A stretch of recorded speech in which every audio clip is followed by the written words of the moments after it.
smartest kid in your class is probably broke right now. Not poor because they're lazy, not poor because they're unlucky, broke because of something that happened inside their brain over 20 years ago. Something so small nobody ever noticed it was happening. Stay with me, because by the end of this, you're going to look at every smart person you know completely differently, including maybe yourself. Let's start with a question. Think of the smartest person you knew in school, the one who finished tests early, the one teachers loved, the one who could explain anything in seconds.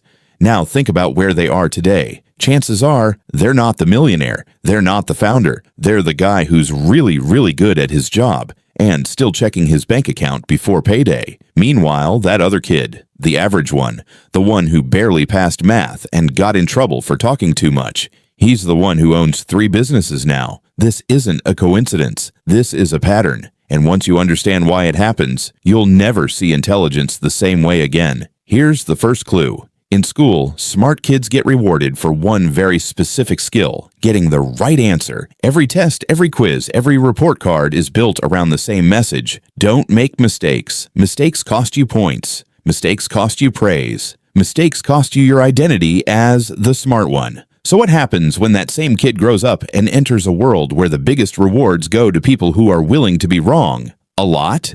They freeze, because their entire self-worth was built on being right. And starting a business, investing money, pitching an idea nobody's heard of, all of that requires being wrong publicly, repeatedly, and surviving it. The average kid never had that pressure. Nobody expected them to have all the answers, so when they failed, it didn't threaten their identity. It was just Tuesday. They got up, tried again, and kept moving. The smart kid, though, every failure feels like proof that the label was a lie. And that fear is enough to keep some of the most brilliant minds in the world sitting on ideas they'll never launch. But that's only the first piece. Here's the second, and it's even sneakier. Psychologists have a term for it. Analysis paralysis. But nobody tells you what it actually feels like from the inside. It feels like being responsible. It feels like being thorough. It feels like the smart thing to do. Picture this. 2 people want to start the same online business. One of them has an average IQ.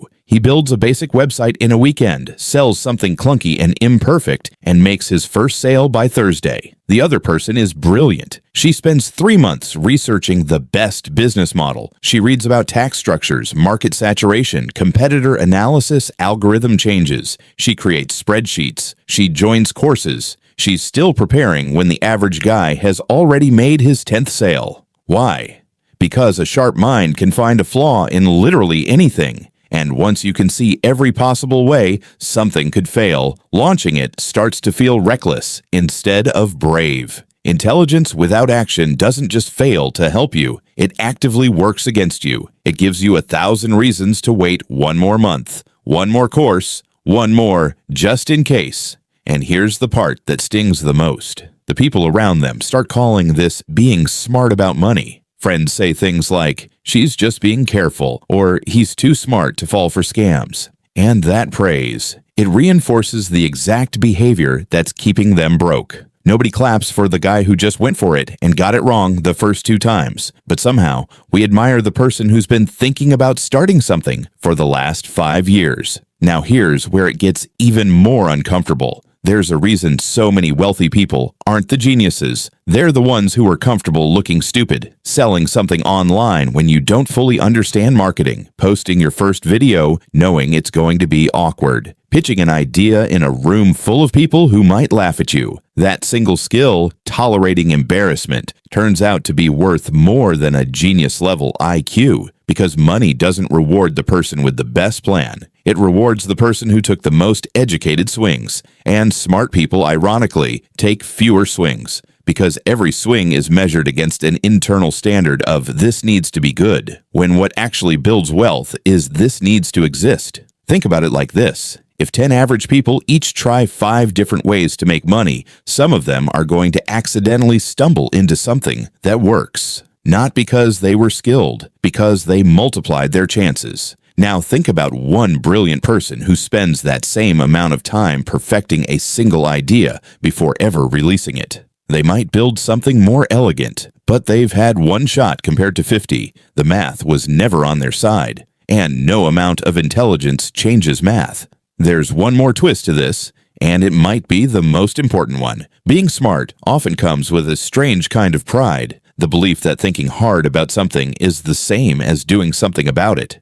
Have you ever noticed how good it feels to plan? To imagine the version of you that's already succeeded? Your brain actually releases a small hit of satisfaction just from visualizing progress, even when nothing has changed in reality. For a sharp mind, that mental rehearsal can feel so complete, so convincing, that it quietly replaces the real thing. You've thought through the business so many times, it almost feels like you've already built it. Except you haven't sold a single product, you haven't sent a single invoice, you haven't made a single dollar. Meanwhile, someone with half the ideas, but zero patience for sitting around thinking about them, is out there messing up loudly, publicly, and profitably. So if intelligence isn't the answer, what actually is?